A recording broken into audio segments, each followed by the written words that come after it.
Que feriez-vous si quelqu'un enlevait et assassinait votre enfant? Comment réagiriez-vous si vous vous retrouviez face au meurtrier dans une salle de tribunal? L'histoire que nous allons vous raconter aujourd'hui est celle d'une mère qui a fait justice elle-même, sous les yeux du monde entier. L'affaire Marianne Bachmeier est l'un des actes de vengeance les plus célèbres de l'histoire judiciaire moderne, et elle a bouleversé l'Allemagne entière. Découvrez cette histoire incroyable où la douleur d'une mère s'est transformée en un geste qui a marqué les esprits à jamais.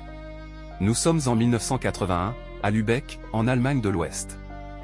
Anna, une fillette de 7 ans, se dispute avec sa mère et décide de sécher l'école pour la première fois. Mais elle ne rentrera jamais à la maison. Elle croise alors la route d'un homme, un criminel déjà connu des autorités, Klaus Grabowski. Cet homme de 35 ans, pédophile condamné et ancien détenu, attire la petite Anna chez lui. Ce qui suit est un crime atroce. Anna est séquestrée pendant des heures, avant d'être assassinée froidement. Lorsque le corps d'Anna est retrouvé, la douleur de Marianne est indescriptible. Le chagrin d'une mère qui perd son enfant d'une manière aussi brutale est inimaginable. Mais le pire est encore à venir. Klaus Grabowski est arrêté et doit être jugé. Un procès public est organisé en 1983, et c'est là que se produira un événement qui marquera l'histoire. Le 6 mars 1981, dans la salle d'audience du tribunal de Lübeck, Marianne, assise parmi les spectateurs, sort discrètement un pistolet qu'elle avait dissimulé dans son sac.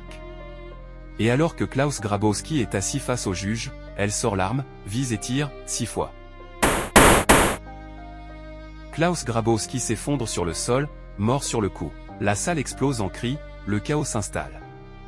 Marianne vient d'exécuter, en direct, le meurtrier de sa fille. Marianne est immédiatement arrêtée. Son procès débute en 1983 et toute l'Allemagne est divisée. Certains la considèrent comme une mère brisée qui a agi sous l'impulsion de la douleur, d'autres voient en elle une criminelle qui a pris la justice entre ses propres mains. En fin de compte, elle sera condamnée à 6 ans de prison, mais n'en purgera que 3. Marianne a fini sa vie en paix, loin des projecteurs, mais son histoire est restée gravée dans la mémoire collective. Était-ce un acte de justice ou un crime? Chacun a son opinion. Une chose est sûre, cette affaire a soulevé des questions profondes sur la douleur des parents, la justice et la vengeance. Que pensez-vous de son geste? Auriez-vous réagi de la même manière? Dites-nous en commentaire.